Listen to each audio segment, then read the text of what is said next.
What has been the fate of Bigfoot?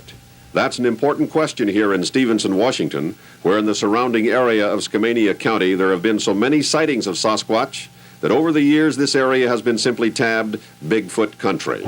Welcome back to Bigfoot territory, where we dive deep into the mysterious, terrifying, and legendary encounters with the elusive creature known as Bigfoot.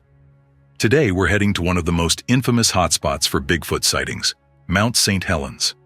This towering volcano, located in Skamania County, Washington State, has long been associated with eerie stories and unexplained phenomena. From Native American mythology to the terrifying Ape Canyon Attack, and even mysterious disappearances in more recent history, this region has been a magnet for legends surrounding massive, hairy creatures lurking in the dense forests. Mount St. Helens, a land of legends. Mount St. Helens stands 52 miles northeast of Portland and 98 miles south of Seattle, nestled within the Cascade Range. It's a volcanic giant, named after British diplomat Lord St. Helens, a friend of explorer George Vancouver, who mapped the area in the late 18th century. Surrounded by thick forests of Douglas fir, Pacific silver fir, and mountain hemlock, the region is home to elk, black bears, mountain lions, and even mountain goats, at least until the 1980 eruption wiped many of them out. But long before written history, this area was inhabited by indigenous tribes such as the Cowlitz, Yakima, and Chehalis, who lived off the land through hunting, fishing, and gathering. And these tribes? They all had stories. Stories of giant, hairy beings that roamed the forests, some protective and spiritual, others monstrous and terrifying. These creatures were known by many names, but their descriptions were eerily consistent. Massive, bipedal, covered in thick hair, and incredibly powerful. Ape Canyon, very near the summit on the east side, but the canyon is now said to be unlivable even for Bigfoot because of mud flows from the volcano. If Bigfoots are real, were they caught along with countless other wildlife and buried by the volcano? Fast forward to the late 19th century, and Western settlers began encountering something just as disturbing. Early reports: the mountain devils. In the 1890s, miners and prospectors working deep in the forests of the Pacific Northwest reported strange noises, massive footprints, and terrifying encounters with shadowy figures. These so-called mountain devils were said to stalk campsites, throw rocks, and even attack lone prospectors who strayed too far from civilization. But none of these early accounts could compare to what happened in the summer of 1924, an event so violent and chilling that it remains one of the most legendary Bigfoot encounters in history. This is the story of the Ape Canyon Attack, the prospectors and the unknown beasts. In 1924, Fred Beck and 4 other miners were in a cabin in the backwoods located in Washington State near St. Helens. There were 4 or 5 creatures who approached the cabin during the night and proceeded to harass the miners by throwing rocks and pounding on the walls and doors of the cabin. In August 1924, 5 gold prospectors emerged from the wilderness near Mount St. Helens, shaken to their very core. Their faces were pale, their eyes wide, and their voices trembled as they described a night of terror where they were besieged by massive ape-like creatures that nearly tore their cabin apart. The men, who had been working claims in the region for 6 years, had encountered strange footprints before. They had heard chilling sounds in the woods at night, whistles echoing across the ridges, as if something was communicating. They even reported hearing loud chest-thumping noises, like a gorilla beating its chest in warning. But they had no idea just how real the legends were. The first sighting, a fateful mistake. One evening, as the men were working near Spirit Lake, Fred Beck, one of the prospectors, spotted movement in the trees. A massive black-haired figure stood 100 yards away, watching him from behind a pine tree. Beck swore the creature was at least 7 feet tall, and when it ducked behind the tree and then peeked out again, curiosity turned to fear. Without hesitation, he fired 3 shots at it. The creature let out a deep, guttural roar, a sound that echoed through the trees, sending a chill down Beck's spine. For a moment, everything was eerily still. Then, in a blur of motion, the figure bolted down the canyon, disappearing into the dense wilderness. The men stood frozen, their rifles clutched tightly in their hands. They had spent years in these mountains, but nothing had ever felt as unnervingly real as what they had just witnessed. That night, the men would pay the price for provoking the unknown. Big shoulders and small hips and hairy. I'd call them a black turned brown by the sun. The outside hair. That's what I would call them to be. And muscular. And they looked like they were about 8-9 foot tall. The attack on the cabin. At midnight, the men awoke to the thunderous sound of rocks pelting their small wooden cabin. Then came the heavy thuds, as if giant bodies were slamming into the walls and door. The mountain devils were not just watching anymore, they were attacking. For hours, the creatures pounded on the structure, their growls and shrieks filling the night air. Then, they found a weak spot, tearing a hole in the roof and hurling stones directly inside. The attack was relentless. Fred Beck was knocked unconscious by one of the projectiles, losing nearly 2 hours of time as his companions fought to keep the cabin from collapsing. And then, one of the creatures reached inside. A hand from the darkness. Through the cracks in the cabin walls, a massive, hairy arm groped inside, feeling for anything it could grab. The men swung their rifles, shouted, fired warning shots, but nothing seemed to deter the rage-filled beasts outside. For hours, the siege continued. Would they survive the night? Would their makeshift shelter hold? The air inside the cabin was thick with smoke from gunfire, sweat, and fear. Every creak of the wooden planks felt like a harbinger of doom. They had no idea how many creatures were out there, or if dawn would ever come. As dawn broke, the creatures suddenly fell silent.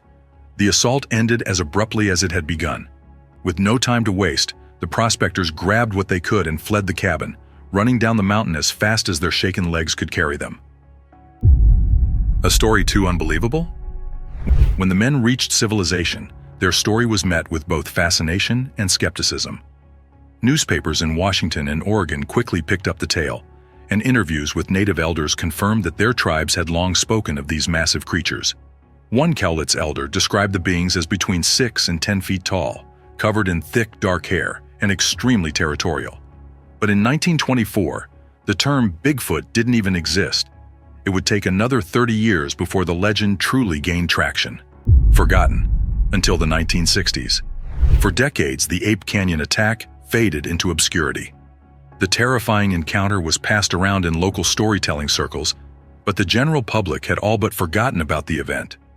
It wasn't until the late 1960s, when the legend of Bigfoot exploded into popular culture, that people rediscovered the harrowing details of that fateful night.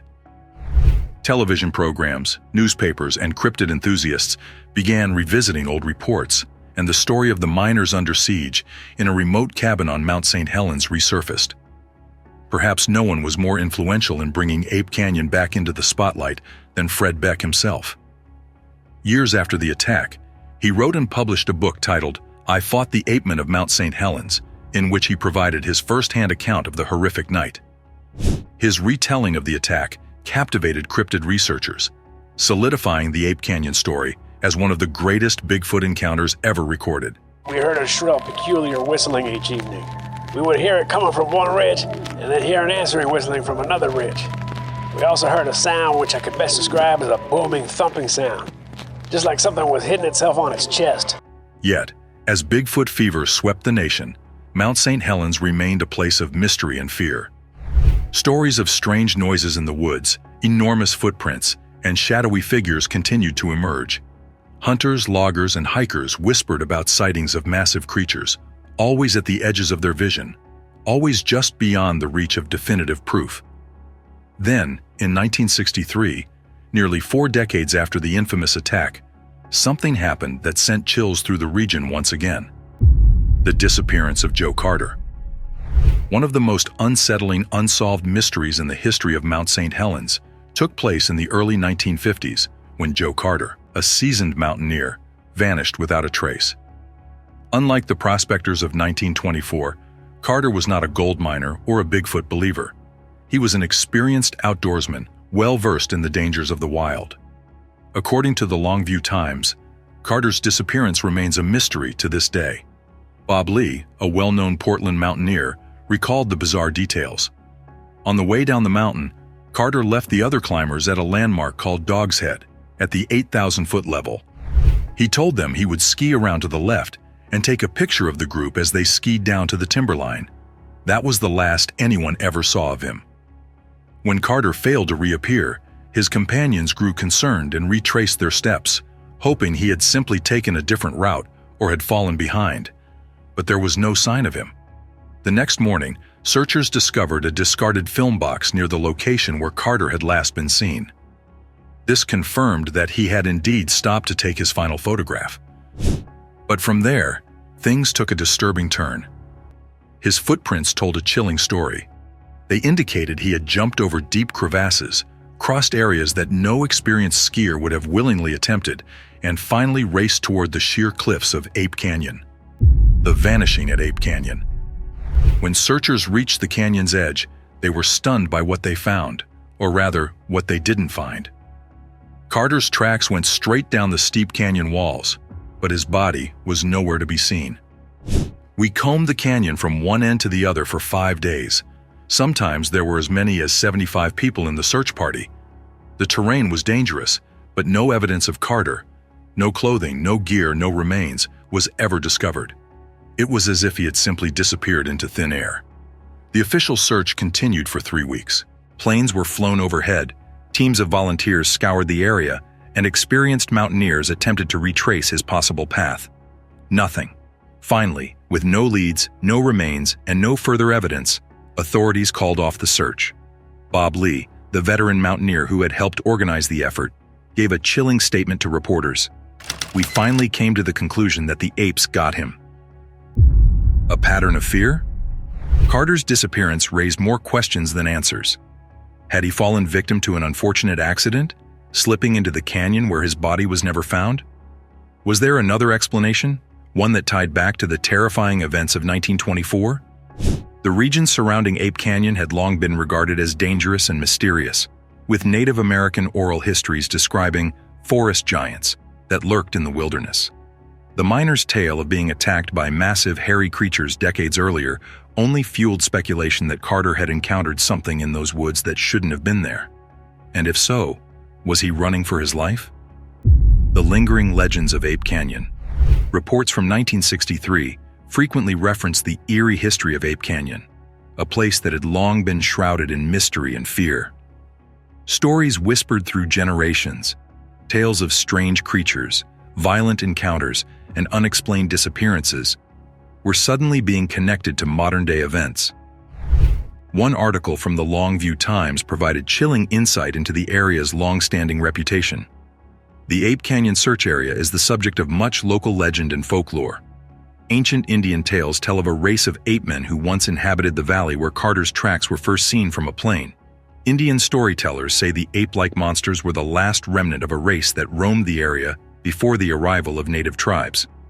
These chilling oral histories, dating back centuries, describe the woodland giants as a lost species, one that had dwindled over time but never truly vanished. Some accounts warned that the creatures had retreated deeper into the forests, surfacing only when humans encroached on their land. Now, in the 20th century, those same ancient legends were suddenly thrust into the spotlight once more. First came the violent encounter of 1924, then the mysterious disappearance of Jim Carter in 1950, and finally, perhaps the most catastrophic event of all, the eruption of Mount St. Helens in 1980, which would introduce an even darker chapter to the Bigfoot legend. May 18, 1980, the eruption and the government cover-up. The deadliest volcanic eruption in U.S. history occurred on May 18, 1980. What began as a 5.1 magnitude earthquake quickly turned into an unstoppable force of destruction. The entire north face of Mount St. Helens collapsed, triggering the largest recorded debris avalanche in history. Within moments, the explosion sent pyroclastic flows racing down the mountainside, flattening entire forests, incinerating everything in its path, and leaving behind a barren wasteland of ash and molten rock. The devastation was unimaginable. 57 people perished, many unable to escape the fiery chaos. Thousands of animals, including deer, elk, and bears, were wiped out. 230 square miles of land were reduced to a desolate, smoking ruin. Ash clouds spread across North America, even reaching Canada. But while the official narrative focused on the sheer magnitude of the disaster, some claimed that the destruction had a second, more hidden consequence. Residents of towns near the mountain, of course, were considerably shaken because there were very heavy earthquakes at the time the mountain erupted. One person, Ann Katzer.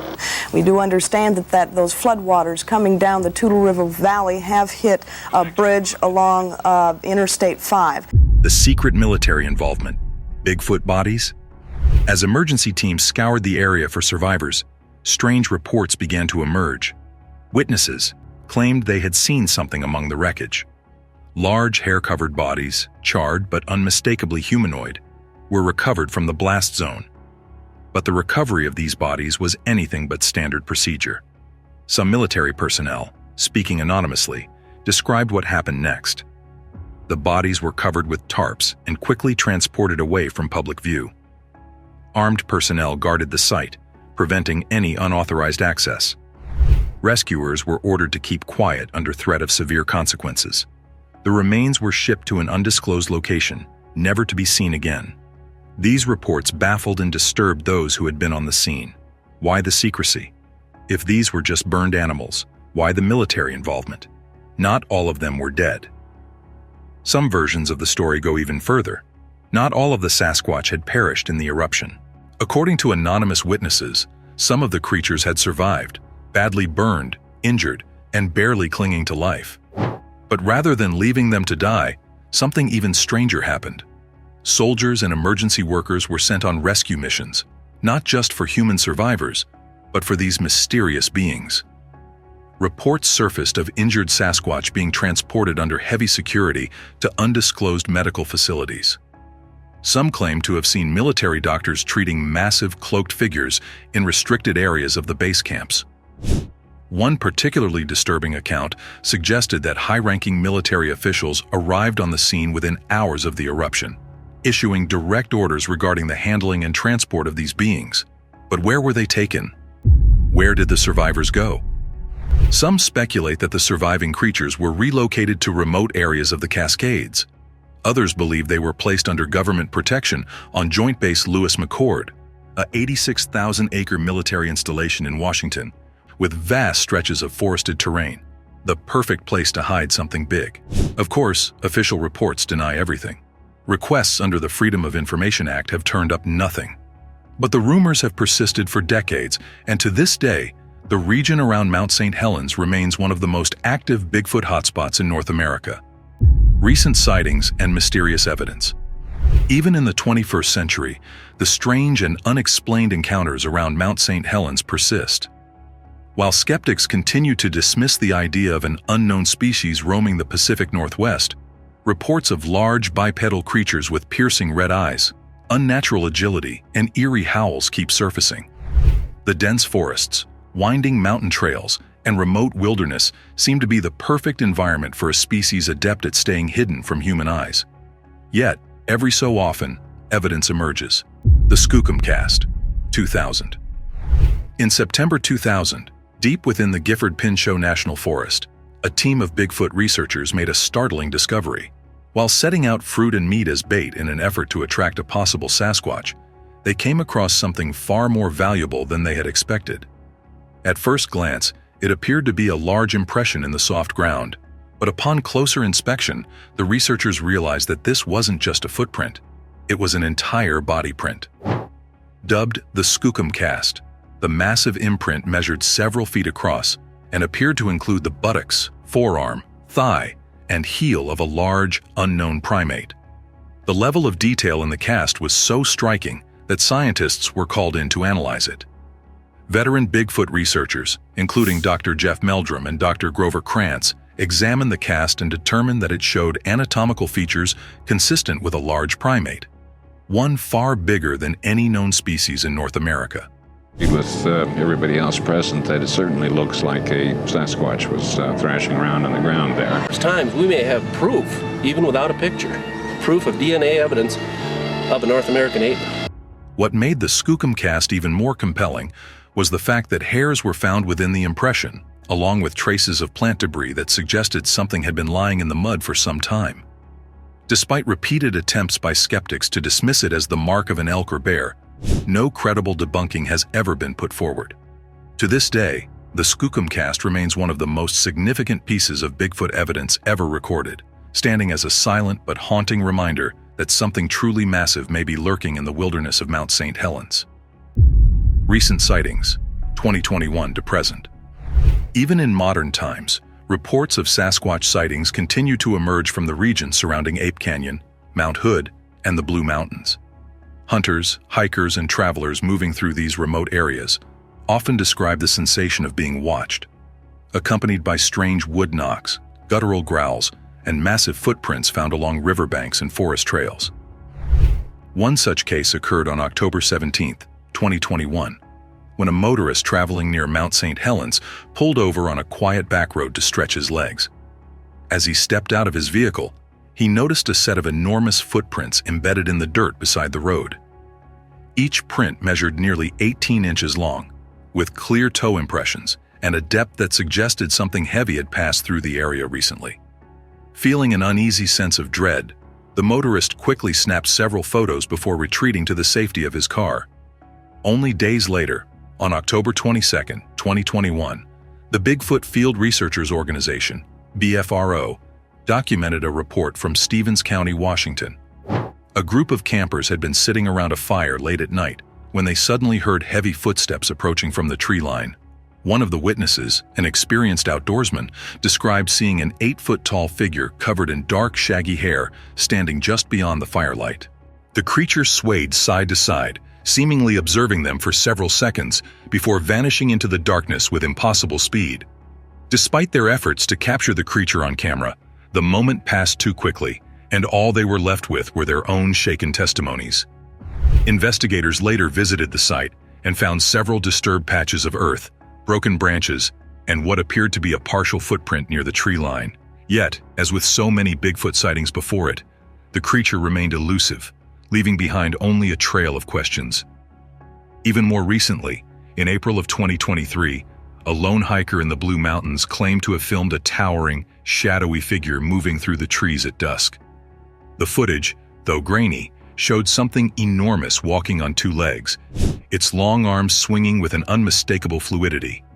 Some dismissed it as a bear, but others, including seasoned researchers, pointed out that the creature never dropped to all fours, and its proportions did not match any known animal. With every new report, the legend only grows stronger. Multiple people have claimed to see a large furry animal trudging through the woods. There's now even a museum dedicated to the sightings of what some are calling Bigfoot. A place of mystery that refuses to be ignored. Whether or not Bigfoot is real, one thing is certain: the forests of Mount St. Helens hold secrets. For nearly a century, this region has been the site of some of the most famous encounters, footprints, and alleged evidence of a massive, unidentified primate species. Is it possible that a population of Sasquatch still roams these remote, untamed landscapes? Could it be that the events of 1924, the disappearance of Jim Carter in 1950, and the rumored military cover-up in 1980 all point to something far bigger than we've been led to believe? One thing is for sure: Mount St. Helens isn't done telling its story. And for those who still doubt, the next encounter may be just one deep forest hike away. Have you ever witnessed something strange? Do you believe the government is hiding the truth? Join the discussion in the comments below and subscribe to our channel for exclusive Bigfoot documentaries and never-before-seen evidence. Because in Bigfoot territory, the truth is out there,